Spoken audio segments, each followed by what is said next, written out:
Hey Internet, this is Jacob Clifford. A teacher on Facebook said their students are really struggling with game theory, so I made this video to help you out. Here it is, it's the definitive ultimate game theory breakdown video.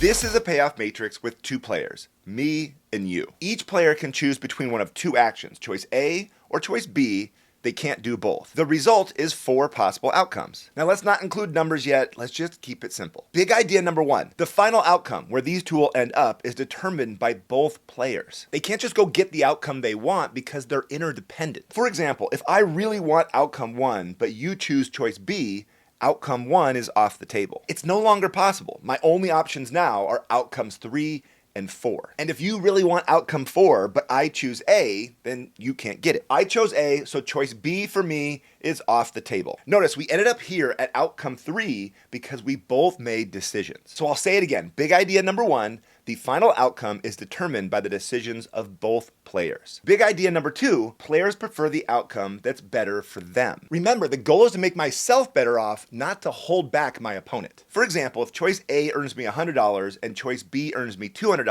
I'm gonna choose choice B. It makes me better off. And it doesn't matter if my decision ends up making you way better off, I'm only gonna focus on what's best for me. Also, it doesn't really matter what the choices are. Whether it's to increase prices or decrease prices or to advertise or not advertise, you're not like researching these options. It doesn't matter what they are. They could be reading the dictionary or watching paint dry. Whatever it is, you're gonna choose the outcome that's best for you. Big idea number 3. A player has a dominant strategy if one choice always results in a better outcome no matter what the other player chooses. So for each player, their dominant strategy is either choice A or choice B, or they don't have a dominant strategy. Meaning sometimes they choose A and sometimes it's better to choose B. Big idea number 4. To figure out a player's dominant strategy, pretend the other player makes the first move. So if I want to find out my dominant strategy, I see what happens if you choose first. So if you choose A, I cover up B for you because that's off the table. Now I just choose the outcome that's best for me. For example, let's just say it's choice A. Now that doesn't mean that that's my dominant strategy. It just means that when you choose A, my best move is to also choose A. To see if I have a dominant strategy, I have to see what I would prefer if you choose B. So if you choose B and choice A is off the table, now I can decide which outcome I prefer. If that best outcome for me is choice A, then choosing A is my dominant strategy. I'm gonna do it every single time, regardless of what you do. But if my best choice was B, then I don't have a dominant strategy. Sometimes I prefer A, and other times I prefer B. Okay, now let's practice. I'm gonna give you 3 different matrices. The numbers in the boxes represent each player's daily profit, and the numbers on the left represent the player on the left. For each one, pause the video and figure out each player's dominant strategy, then start the video back up again, and I'll go over the answers.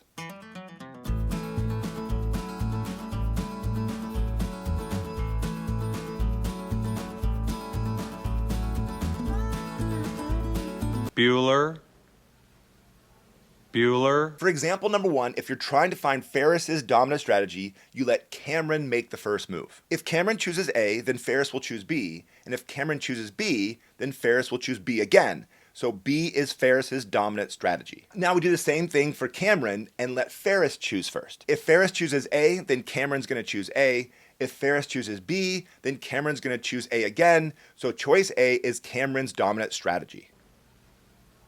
Bueller. For example number 2, if we're trying to find the dominant strategy for Bill, let Ted make the first move. If Ted prices high, then Bill's gonna choose price high. If Ted prices low, then Bill's gonna choose price high again. So pricing high is Bill's dominant strategy. There's no reason for Bill ever to price low, he's always gonna price high. And to find the dominant strategy for Ted, pretend Bill chooses first. If Bill prices high, then Ted's gonna price low. And if Bill goes low, then Ted's gonna go high. Notice sometimes Ted will go low, sometimes it goes high, so Ted does not have a dominant strategy. How'd you do? Excellent! Okay, time for example number 3. Are you ready? Oh no! Oh no. Okay, for example 3, we have 2 people deciding to advertise or not advertise. To figure out the dominant strategy for Sean, we let Gus make the first move. If he advertises, then Sean will also advertise. And if Gus chooses not to advertise, then Sean will not advertise, so Sean does not have a dominant strategy. And we do the same thing for Gus, let Sean make the first move. If Sean advertises, Gus will advertise. If Sean does not advertise, then Gus will also not advertise. Since Gus sometimes advertises and sometimes doesn't advertise, he also does not have a dominant strategy. You don't even know what that means, do you? Leave me alone. Now notice, I made these on purpose so you can see the 3 different types. Either both players will have a dominant strategy, one will have a dominant strategy, or neither will have a dominant strategy. The numbers and the choices change, but these questions are really just always the same.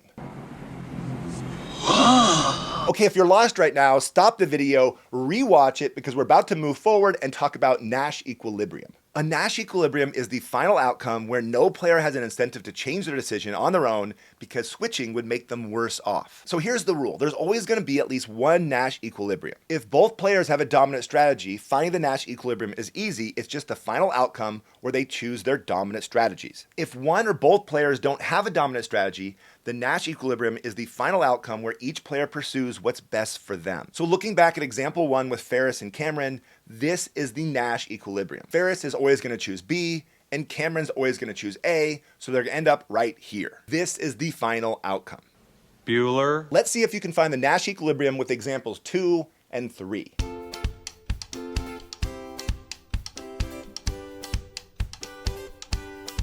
Strange things are afoot at the Circle K.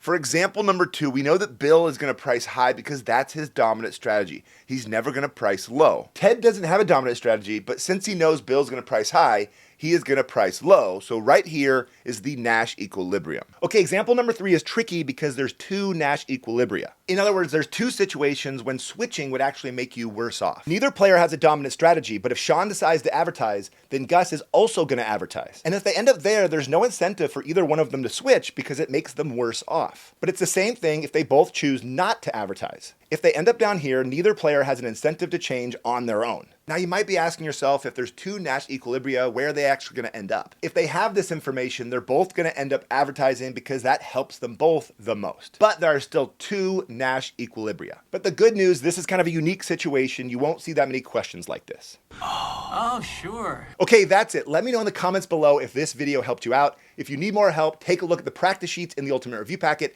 and the hundreds of questions in the Ultimate Exam Slayer. Thanks for watching. Until next time.